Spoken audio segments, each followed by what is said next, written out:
எத்தனை சாமி வந்ததையா, இது எந்தெந்த சாமி தந்ததையா, எத்தனை பாட்ட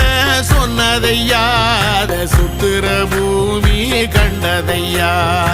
அடிச்சு வீசும் காத்துலையும் அந்த தகப்பனாச சுத்துதையா,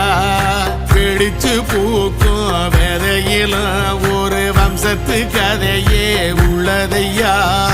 100 தலைமுறை சேர்ந்து செதுக்குன ஈர நலம் இது பாறையா, வாழும் வரையிலும் நீயும் விதைக்கிற கடமை இருக்கு கேளையா, கோடி விளக்காயேந்தி கிடந்த வீடும் இருண்டது ஏனையா, மாட விளக்கா நீயும் வரத்தான் வீடும் ஏங்கி நிக்குதையா.